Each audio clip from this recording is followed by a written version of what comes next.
Welcome to Tea with Mo, lectures on non-duality. Got a couple of new faces in here tonight, familiar faces, returning faces. Faces that I've known for many eons and lives as well.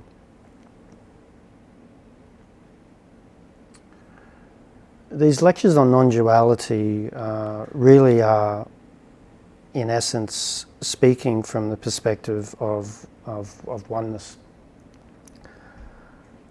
And for those of you that are new to the centre and new to this format and even new to these conversations, probably just a brief history of time would be a good way to explain, I guess, the perspective in which we come from.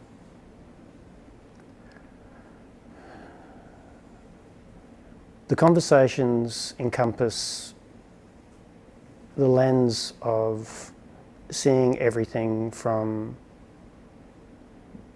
the space of oneness, that everything is one, fractalized into multiple. And it also speaks to the human experience that we have, that this mind-body, this density of experience that we have as human beings, that is carried through what we call a life or a lifetime.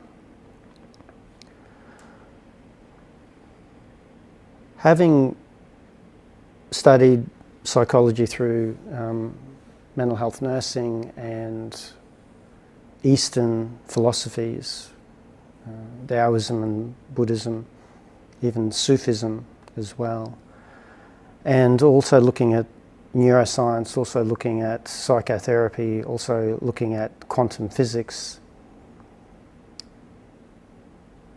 This vessel gets this really unique opportunity to see life in a particular way. And once again, this is a narrative, it's not necessarily truth. Truth is both relative and absolute, and I would encourage you to take from this what resonates with you, and the points that might challenge you, consider, and the points that are totally left field, that are too much, then to just leave behind as well. And I think this is a really beautiful way of moving through life as we meet people and meet parts of ourselves in meeting people, having these experiences.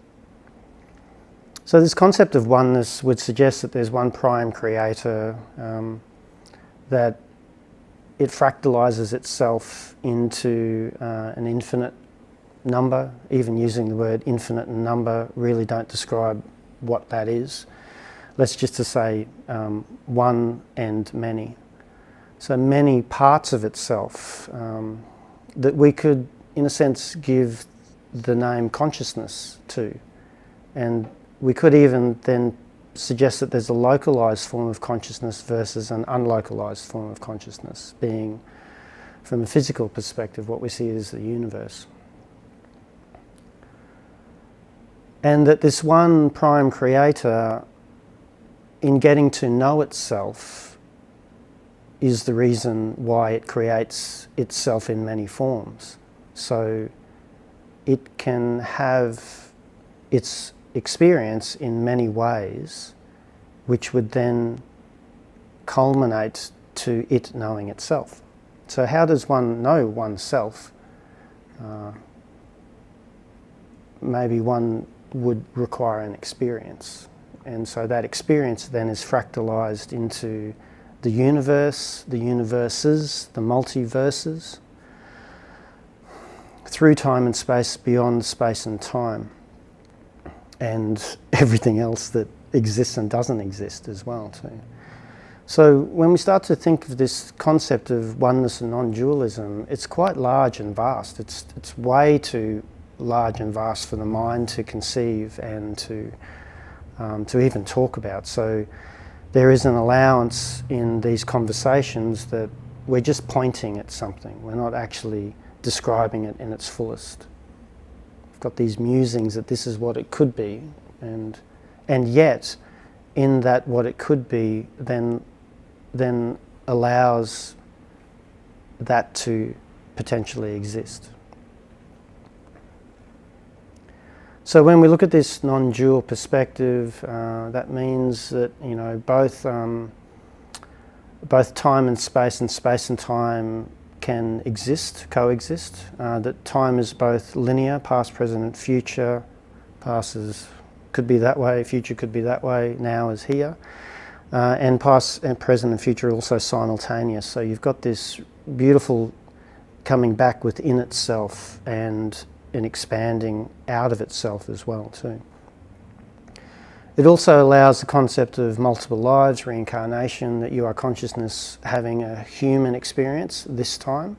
And it could also suggest too that this is one of many times. So you could be having multiple experiences as consciousness in different time frames, even on this earth. You could be having different experiences on other planetary systems as what we would call extraterrestrials or stellar constellations, stellar civilizations. There could be a fractal of you that is being, you know, beamed into this experience as a simulation in a sense. It really opens up so much more. It also opens us up to the perspective that, you know, from a quantum physics perspective, many worlds theory, that life is a possibility-probability vortex, and there's, depending on your frequency and depending on your state, your emotional state, you are creating from that. So you can access particular parallel universes through particular portals, through your frequency that you may have control over or you may not have control over. So this non-dualism really expands into pretty much everything and also nothing. So in a sense, nothing is sacred, but everything is sacred within the perspective of non-dualism. What I wanted to talk to you today and share with you today was in relation to an experience, and we could call it an altered state of consciousness experience through a meditation that I recently had. And what the meditation was showing me was that, and might I say, these are not original ideas. These are only ideas that this was, in a sense, what was shown to me in this meditation. It may already resonate with some ideas that you've already had, and it may challenge them significantly. And what it was around free will and predetermination. You know, do we come into this world and do we create our lives, or are our lives in a sense predestined? And with any great spiritual truth, there's always a paradox that both exist. And what this meditation, or what this experience was showing me, and the interesting thing here is that notice what arises for you as I speak these words, because that will be your experience. There's a truth to that. Whether the words are truth, it's neither here nor there. The truth is that you will have an experience through these words, as we do with every interaction that we have on this planet each and every day, with others, with self, and with life. So basically, this altered state of consciousness led me to this viewpoint that prior to coming into this plane of existence, you as, let's use the words, you as soul, you as spirit, you as consciousness, have an agreement of having, number one, the human experience, because the human experience is a really interesting experience because it has a thing called emotions. Now, emotions from this state of consciousness was suggesting that the emotions that we feel upon this planet aren't necessarily true reality. How are you, brother? Come and sit down, yeah. And I'll explain that and I'll expand into that. So let's plant that first seed there. So as spirit, as consciousness, as soul, we have an agreement in coming into this human existence where we will take on a vessel that has a mind and a body. And the mind and the body is very much integrated with each other. The mind and the body is the interface that we use to have this experience in this 3D, 4D world, you know, third, fourth density, depending on what you might be familiar with. And the way that we interact with others, because the human species is very much a social construct, it's a social, we're social beasts in a sense. And the way that we get to experience ourselves is really through the mind. It's through thoughts and it's through emotions. Someone said this, someone looked at me in a particular way, I'm feeling validated, I'm feeling rejected because of the way that I'm reading that situation. You know, there's a beautiful phrase and it says that we don't see the world as it is, we see the world as we see ourselves. So really we're just looking at ourselves everywhere. And we're looking and we're reading and we have this cognitive bias because we have this mind. So as spirit we come into this world and there's a particular knowing. You go, okay, if you're going to go into that world, you're going to go into a body, it's going to be, you know, in a sense automated by a mind, and you will have particular experiences based on this mind-body perception. And you'll come into this world and you'll forget of your divinity. You know, it's the veil of forgetting, and there's many spiritual traditions that talk about this. And the reason why we have a veil of forgetting is so we can have an authentic experience. Because if you knew why you actually came here, well, then you'd probably go, I'm not too sure, I want to do that. Or you go, okay, where's the Gold Lotto numbers? I'm going over here. So when you forget, you have an authentic experience and you, in a sense, fumble your way through life, thinking that you've got free will in the way that you're fumbling through it. The topic is free will and predetermination. Yeah.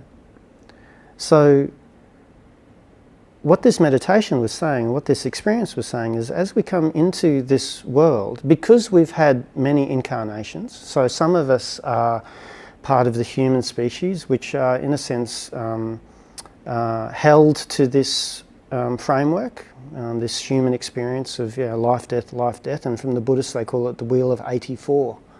So you'll go through this, coming back with karma, making karma, clearing karma, and then you reach, enlightenment, this Buddhahood, and then you can then make a choice to go into the different planes. And even those planes, they speak of astral planes and other areas too, but it's still held within this human existence of spirit and soul. For other beings, and you might have heard the concept of starseed, so you're coming from different planetary systems. So your consciousness that its point of origin is not based in this human realm, but as part of your experiences of consciousness, you've agreed to then come into this space. And you've agreed to have a particular type of life, and you've also agreed to have a particular range of experiences as well. So prior to coming in, there is free will, because you actually choose to take on a particular role. So as we choose to take on a particular role, then what is the role that this point of consciousness would like to experience in this lifetime? We don't all come in equal. As much as we'd like to say, well, I'm a human being, we're all equal, well, it depends what colour you are, it depends where you're born, it depends what parents you have, it depends where you are in the line of your siblings. It depends what era you were born. So see how this concept of equality, it's really a farce. So now we're coming in as unique. So if you were soul and you wanted to, or consciousness wanting to come in and have a particular experience, you can, and this is where the free will is you get to choose what is the role that you're going to play. Like an actor. within a movie, maybe? Will you be male? Will you be female? Will you identify as any of those? Will you choose to transition halfway through that, or at the beginning or at the end? Will you be the eldest sibling? Will you be the youngest sibling? Will you be the one in the middle, or will you be the only child? Will you be adopted? Will you be the addict? Will you be the murderer? Will you be the lover? See how now we're starting to fall into archetypes, in a sense. So you've got this, in a sense, smorgasbord of experiences. You go, well, you know, I've been to this planet, I've had many experiences, now I'd like to experience what it is to be this. Will you be the dictator? Will you be the power-hungry, using a generalisation, but not so far, power-hungry politician who wants to have control over others? So see how we come in, and for some of us we're naturally drawn to particular experiences, particular roles, and we could even call it particular jobs. I might just want to come in and be the father. And so what then happens is, through the infinite wisdom of life, the exact environment for you to experience that is then mapped out. So what this experience was saying to me is that, you know, no matter how much I try to push against life, it's going to show me something. And so I'd like you to reflect on today. Today, what has surprised you? What did you not expect to find today? Did you wake up in the morning going, you know, this is exactly how my day is going to turn out? And did it turn out that way? Or did life lead you down a garden path? Did life place something upon your path that was unexpected, that I tried to resist, or I went, you know, I might walk into this place? We could say predetermined. Yeah. And then we could also say, hang on, there's free will, because I didn't need to necessarily come here. I could have kept on walking. Yeah. So the predetermined part of life is that, you know, you're going to come into a family environment as a baby, as a child. And when you're a child, you actually don't have any control over how people treat you. You are so vulnerable, you are so innocent, that you come into this life and you're handed here, taken here, pulled here, pushed there, spoken to in particular ways, nurtured, loved, pushed away, rejected, abandoned. And you as the child are going, oh, this is because I'm a good person, or this is because I'm a bad person. And then parts of your personality are formed. So when we start to look at it from a particular lens of internal family systems, there's this concept of self and there's this concept of parts. And parts are sub-personalities. We're multiple personalities, and those multiple personalities are created through the experiences that we have as children.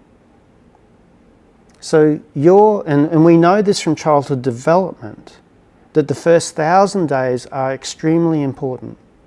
This is where your attachment style is created, and that attachment style to your primary caregiver will influence your relationships through life, and especially your intimate relationships. So see how the first 1,000 days of your life you pretty much have no control over, and yet they're so forming, which I find really interesting. And then those 1,000 days then start to create a platform for then the imprinting stage of up to 10 years of age. Information. The child is a sponge. And the child is trying to work out how it fits within the hierarchy of its environment through all of its experiences.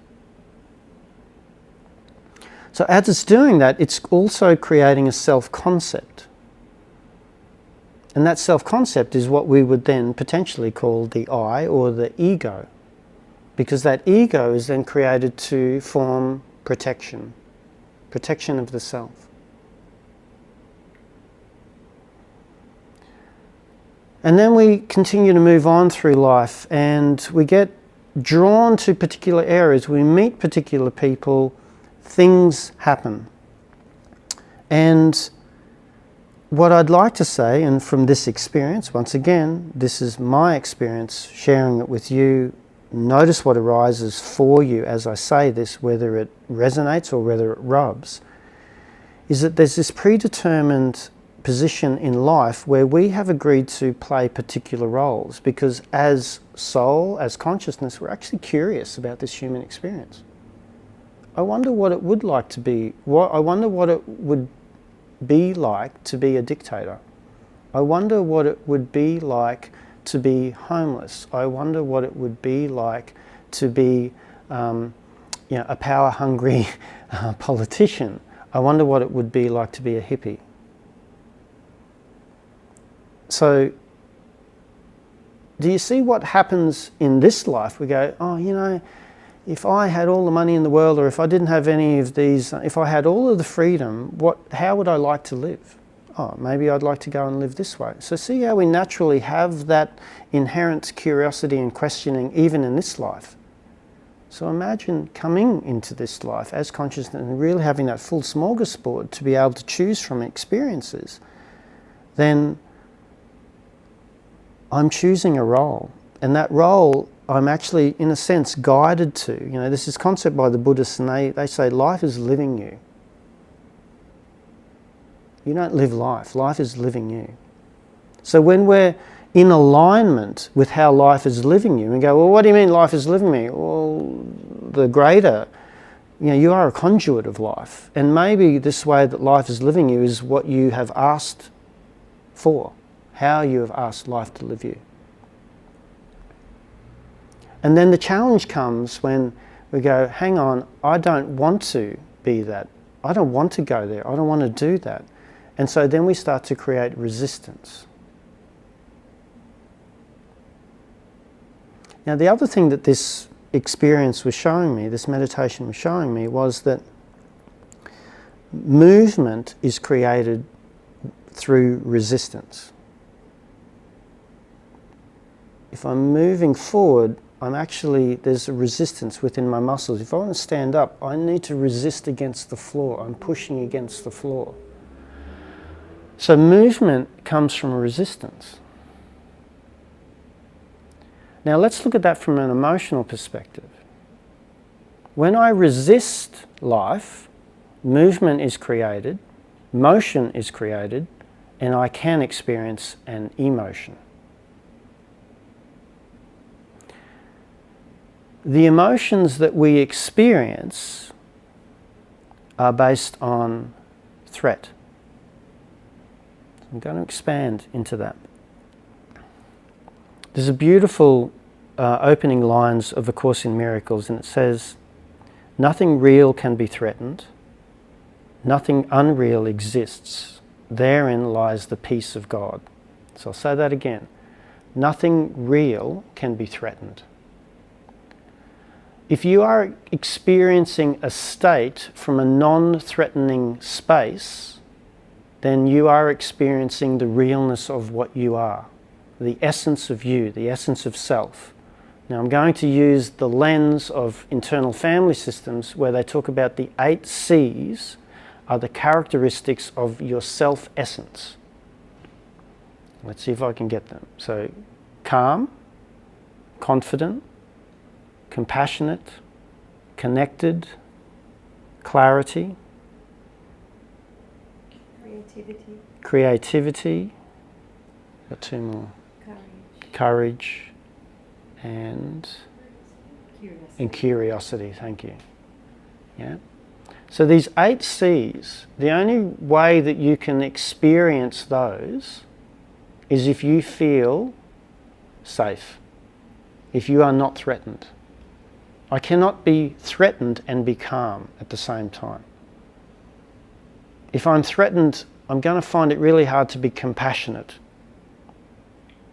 to self and another. If I'm threatened, it's going to be a challenge to have clarity.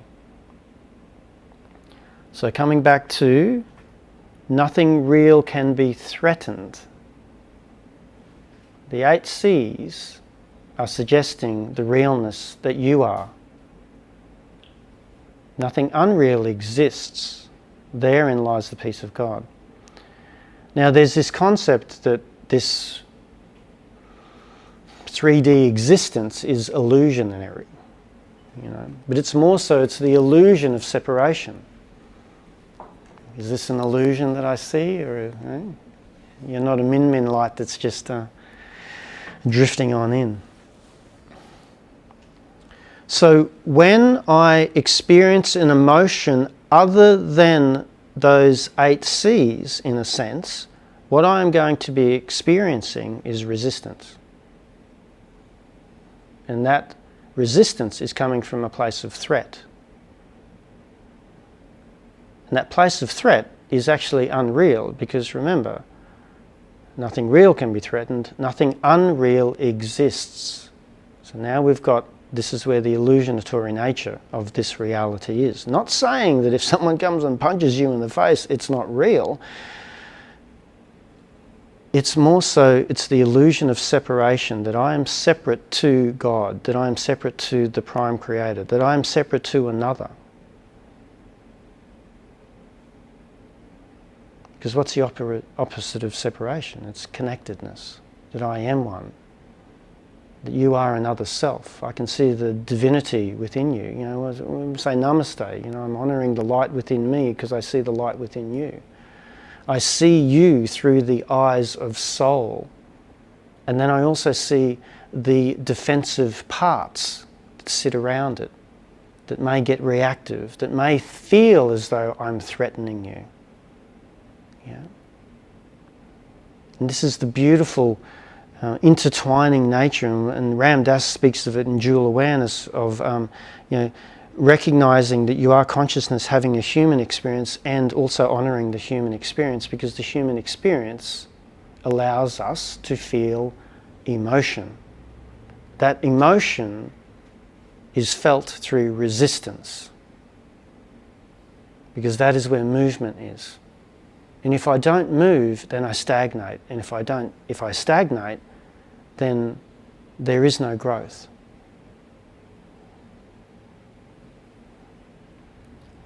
Name me one plant that doesn't grow. How does it grow? Through movement. The earth goes around the sun. It's moving. It's spinning. This is how we get our days and our nights. This is what we call, I have been alive for this amount of days. This is how old I am. I have an aging process. It's all through movement. Now, the other thing that this beautiful experience showed me was that resistance and acceptance are part of the same illusion. So let's expand on that one. For me to accept something, I first have to resist something. Otherwise, there wouldn't be anything to accept. If we're looking at resistance as being something that's not real, then resistance is part of the illusion. So if resistance is part of the illusion, then acceptance is also part of the illusion. So let's put this into practical terms. I'm moving throughout my day, someone says something to me, someone sends a text to me, someone calls me, and then all of a sudden I resist. I resist what is coming towards me, what is being placed upon my path. Where the resistance is, now there's movement. Now there is growth. Now I've noticed that there's movement and growth. Can I accept it? It's sort of like the brackets, the bracket starts here, and then you put something in it, and then the bracket stops here. Whatever is encapsulated within that bracket, in that capsule of time, is its own experience. That own experience is movement and growth, because it both holds resistance, movement, and acceptance. And that's what this human experience is about. So let's bring that back out to this wider lens. And go, hey, whoever is up there, in there, I don't know where before here is, if it's in there or out there, or my mind cannot comprehend that yet. But there's an agreement, and there's an agreement that says, you know, your consciousness, and consciousness is actually real. And that real, it's not threatened. Okay. So what you're going to do is you're going to agree to go into an environment called the human existence. It's very short. It's only about, you could only last 3 days, or you could make it to maybe 110, 120 at max. Still very short. So you're going to go into this experience, and you're going to experience something that is not you. And while you go in and experience something that is not you, you will learn and you will grow from it. And it will be part of your spiritual evolution. You're going to agree to play out a particular role. You're a man, if you identify as a man in this world, in this life, depending on what you identify as. You'll be a particular colour. You'll be born into a particular culture at a particular time. And your childhood development will be already predetermined for you. Particular things will happen to you, for you, at you. And you will form a perception of self through this.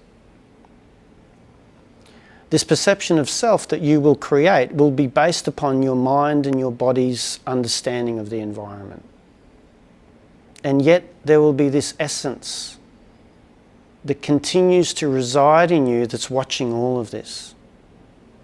Watching it all play out on the screen of what you call your human life.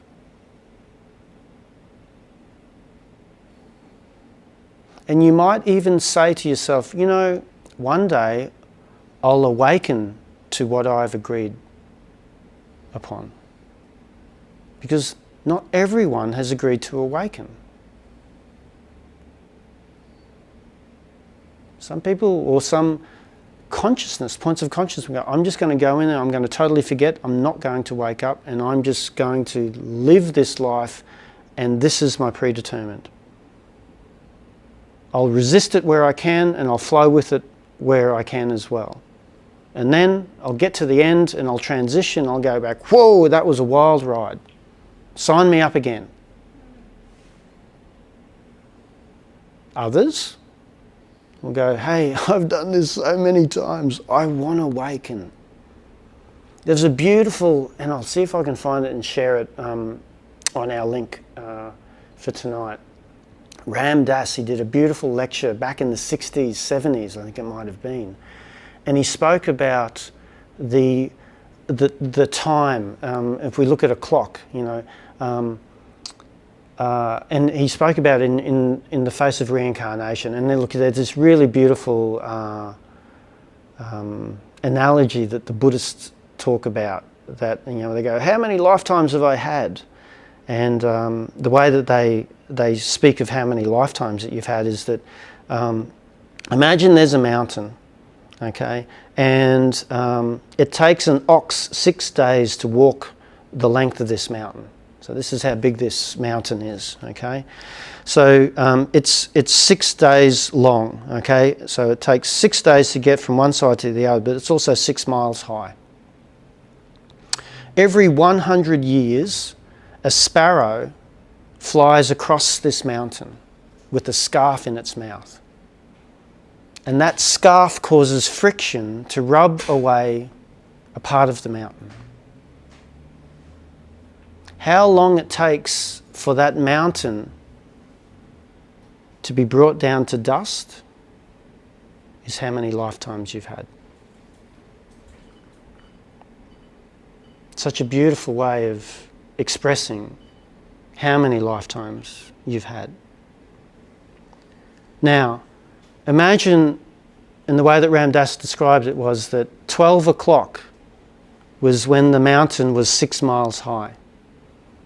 And over these years, hundreds, thousands, millions of years, the mountain is becoming eroded and eroded and eroded and eroded. And you know, we might look at, say, 6 o'clock, it's about halfway down. So all of those souls that have been there all of this time, and it's 6 o'clock, and they're born into 6 o'clock. They're going, geez, I've been here for a long time and I'm learning all of this stuff. I'd really like to go home a little bit more. Could I wake up in the dream state? And they look at this as a dream state. This is a waking dream. And so there's many souls, many points of consciousness that have been introduced to this experience, and they're coming around for their 400,000th time, 500,000th time, a millionth time. And as they come through, they're learning. Well, who do you want to be this time? What do you want to? What's the experience you want to have this time? Even to the point, I, as consciousness, would like to have the experience of being a stillborn child.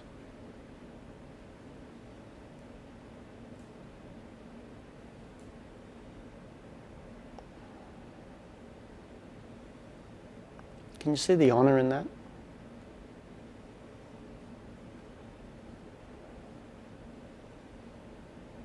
And that was my experience.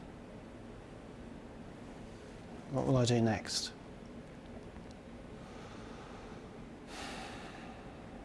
So as I'm moving through this, and for many of you who have come to this space synchronistically, listened to something, stepped here, you're on the return journey.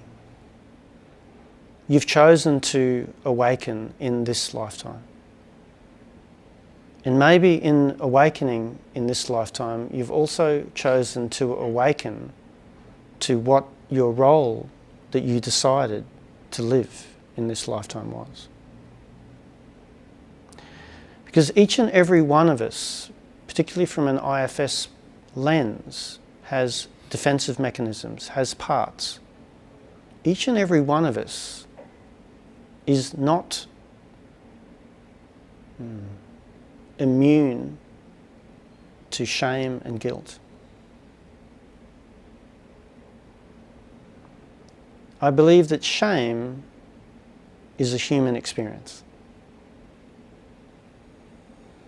And if you look at your defensive mechanisms, your parts, your protectors, a lot of those protectors are protecting you from shame.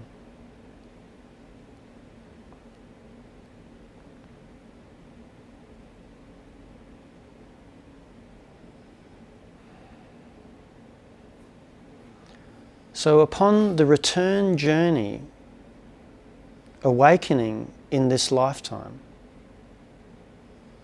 this concept of self-love is the self, the parts that are not, or the, it's interesting using the word parts, the essence of you that is not threatened, the essence of you that represents love, compassion, can shine that love and compassion onto all of the parts of you that have been created in this lifetime, so you can have your experience, so you can play the role that you chose to, and to love them. And that's what self-love is about. It might be going out and investing in yourself and honouring yourself.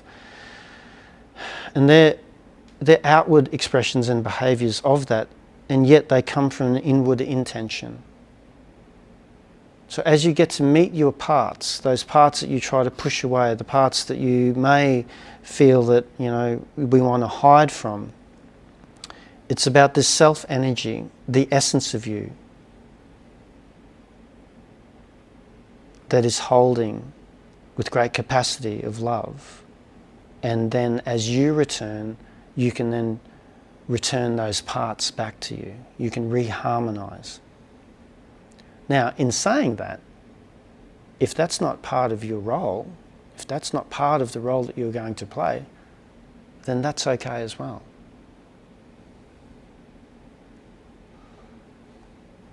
So the essence of this conversation, I'm just mindful of the time. 1:15. Perfect.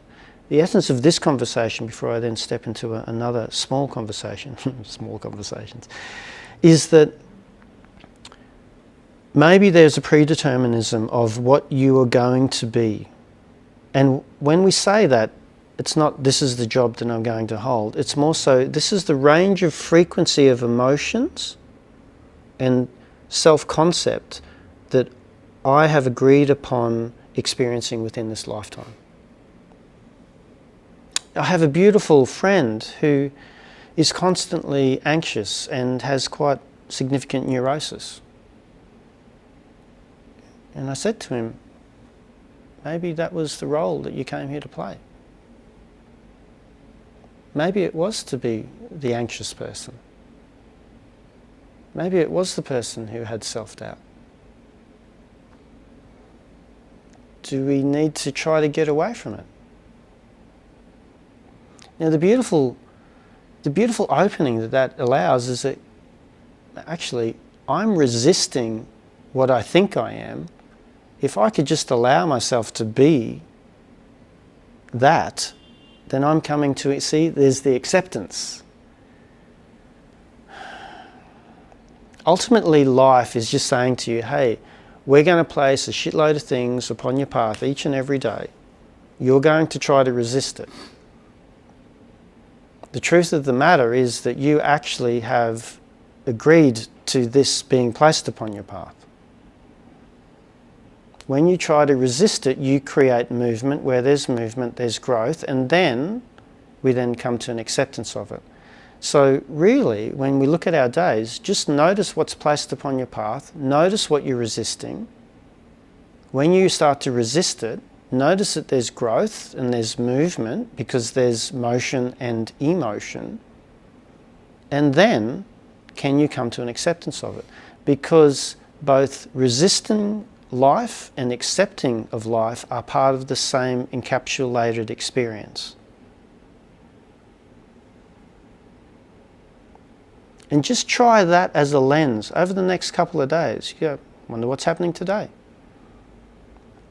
A wise man said to me, I wonder what life will place upon my path today that will bring me to a greater awareness of self and others. So go through your days in a state of wonder. Oh, here's something arising for me. What am I doing with this? Do I want to push it away? Do I want to pull it towards me? Or am I just in this state of, oh, actually I'm moving with life. What's it showing me today? Where's it taking me? For the gentleman that will stay tonight for the men's meeting, it's totally unscripted. You will have an authentic experience. You will be able to notice what arises within you. We could actually even say it's predetermined, your experience tonight. Notice if you resist it. Because it was going to happen anyway. Imagine if I could, and that is both empowering and disempowering. See how it creates it? It goes, oh, what do you mean? I thought I had control over my life. I'm manifesting this and I'm creating that and here's my intention and this is where I want to go and this is what I want to do. And Marisha just saying it's just going to happen anyway. Yes. Yes, it is. Maybe your perception that your free will in creating an intention is actually you just listening to life going, okay, this is what you did next. And we go, oh, here's my intuition. I'm going to go with that. Just try it on as a bit of a lens too. Time, Ali? 18. Do I have enough time to open that one up? I think we'll close that one down and we'll save that conversation for another time. Next time I want to introduce to you this concept of, and we'll pull it apart, parts and self, and which platform we're actually creating from, because we can use particular values of creating from self energy, and that will have a different outcome versus if I'm using those same values that are being created from parts energy. So they're two different platforms, and if we look at many worlds theory, which we'll go into it a little bit more too. Cool. So I might end this section now.